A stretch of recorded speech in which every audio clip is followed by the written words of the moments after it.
इस बार होली मनाने से पहले एक ऐसा रहस्य है जिसे जानना बहुत जरूरी है। देखिए, ये एक ऐसी कहानी है जो हजारों सालों से प्राचीन ग्रंथों में छिपी हुई है। एक ऐसा सच जो होली के बारे में हमारी पूरी की पूरी समझ को ही बदल कर रख देगा।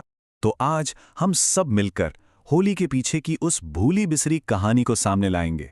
ये कहानी सिर्फ रंगों की नहीं है, बिल्कुल नहीं। ये तो एक जबरदस्त कॉस्मिक ड्रामा है, एक दिव्य श्राप की कहानी है और एक ऐसे राज की जो हैरान कर देगा। हिरण्यकशिपु का नाम तो हम सब ने सुना है, वही दुष्ट अहंकारी राजा। पर क्या हो अगर वो सिर्फ एक विलन ना हो? क्या हो अगर उसकी कहानी के पीछे भी एक कहानी हो? क्योंकि उसकी कहानी यहां धरती पर नहीं, बल्कि बहुत बहुत पहले स्वर्ग के दरवाजों पर शुरू हुई थी। देखिए, ये कोई आम द्वारपाल नहीं थे। ये थे जय और विजय, भगवान विष्णु के सबसे भरोसेमंद, सबसे वफादार सेवक, वैकुंठ के रक्षक। सोचिए, लाखों साल तक उन्होंने पूरी निष्ठा से सेवा की।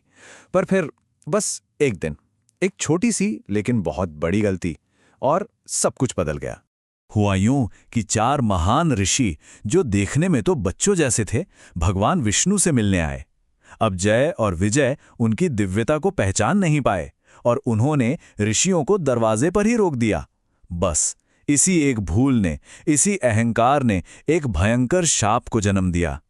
एक ऐसा शाप जो उन्हें स्वर्ग से बाहर फेंक देगा और मजबूर करेगा कि वो अपने ही भगवान के दुश्मन बनकर पैदा हों। एक बार नहीं, 3-3 बार। यहीं से उस बड़े ब्रह्मांडीय खेल की शुरुआत हुई।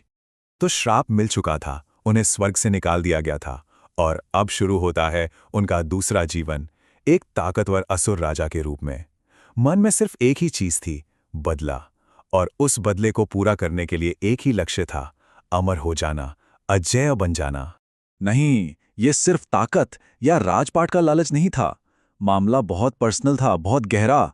सोचिए, जिसे स्वर्ग से निकाल दिया गया हो, एक असुर के रूप में जीने पर मजबूर कर दिया गया हो, उसके मन में कितनी नाराजगी होगी। वो बस उन देवताओं को, उस पूरे सिस्टम को खत्म कर देना चाहता था जिसने उसके साथ ऐसा किया था। अब देखिए, वरदान कोई मामूली इच्छा नहीं होती। ये तो एक तरह का पवित्र कॉस्मिक कॉन्ट्रैक्ट है। एक बार मिल गया तो उसे तोड़ा नहीं जा सकता। हाँ, लेकिन उसे किसी चतुराई से पार जरूर पाया जा सकता है। और हिरण्यकशिपु का प्लान कमाल का चालाकी भरा था। उसने हर एंगल से सोचा, हर छोटी बड़ी संभावना पर गौर किया। मतलब उसने एक ऐसा अभेद्य किला बनाने की कोशिश की जिससे कोई भेद ही ना सके। देखिए शर्तें, उसे कोई इंसान ना मार पाए, न कोई जानवर, न दिन में मरे न रात में, न घर के अंदर न बाहर, न जमीन पर न हवा में न पानी में, और तो और किसी भी हथियार से उसकी मौत ना हो। उसे पूरा यकीन था कि उसने तो खुद ब्रह्मांड को ही चकमा दे दिया है। लेकिन किस्मत को कुछ और ही मंजूर था। हिरण्यकशिपु की सबसे बड़ी चुनौती, उसकी सबसे बड़ी मुश्किल कोई देवता या कोई बड़ी सेना नहीं बनने वाली थी, बल्कि वो बनने वाला था जो उसी का खून था, उसी का अंश, उसका अपना बेटा प्रहलाद। ये 2 बिल्कुल अलग ताकतों का टकराव था। सोचिए, एक तरफ था घमंड और बेहिसाब शक्ति, और दूसरी तरफ थी अटूट श्रद्धा और विनम्रता। एक पिता जो खुद को ही भगवान मान बैठा था, और उसका बेटा जो किसी और ही परम शक्ति की पूजा करता था। जाहिर है ये टकराव तो होना ही था, और बहुत भयंकर होना था। एक के बाद एक हिरण्यकशिपु ने अपने ही बेटे पर ऐसे ऐसे अत्याचार किए जिसकी कोई कल्पना भी नहीं कर सकता। कभी पहाड़ से फिकवाया तो कभी उफनती नदी में धकेला, कभी जहर पिलाने की कोशिश की तो कभी हाथी के पैरों तले कुचलवाने भेजा, यहां तक कि खौलते तेल में भी डाल दिया। पर हर बार एक चमत्कार हुआ। जहर का असर नहीं हुआ, आग ठंडी पड़ गई, हर जानलेवा कोशिश नाकाम रही। ये साफ साफ दैवी शक्ति का कमाल था, और इसे देखकर हिरण्यकशिपु का गुस्सा और भी बढ़ गया।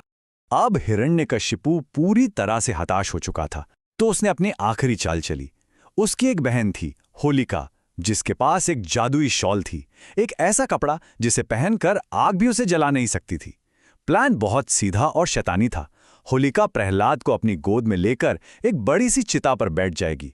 प्रहलाद जल जाएगा और होलिका उस शॉल की वजह से बच जाएगी। इस बार बचने का कोई रास्ता नहीं था। लेकिन तभी जो हुआ उस पर यकीन करना मुश्किल था।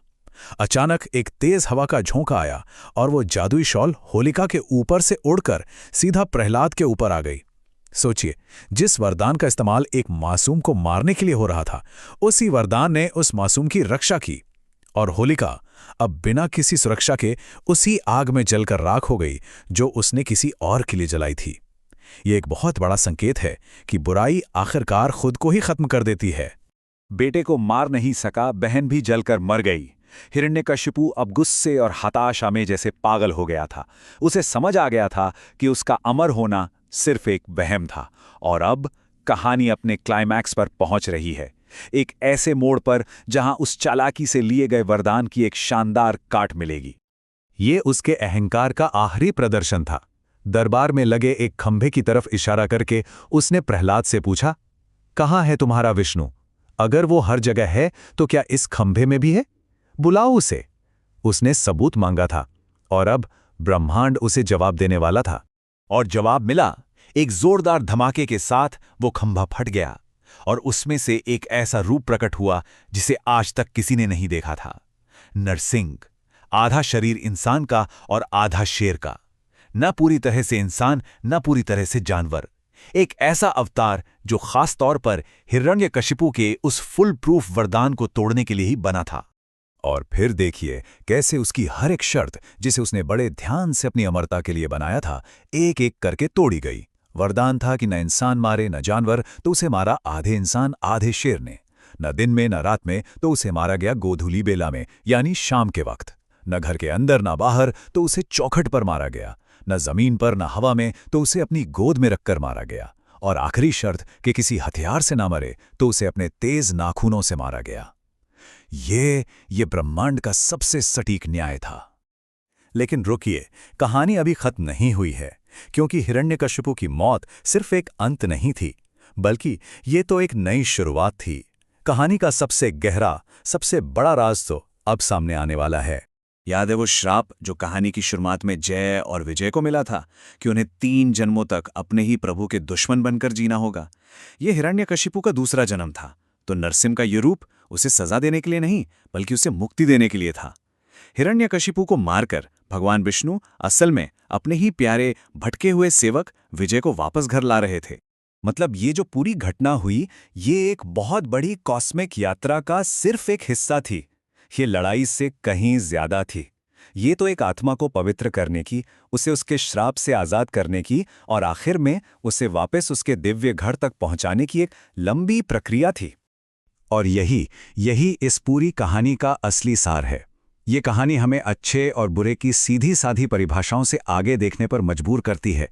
ये बताती है कि कभी-कभी जो हमें विनाश का एक क्रूर काम लगता है, वो असल में प्रेम और मुक्ति का सबसे बड़ा काम हो सकता है।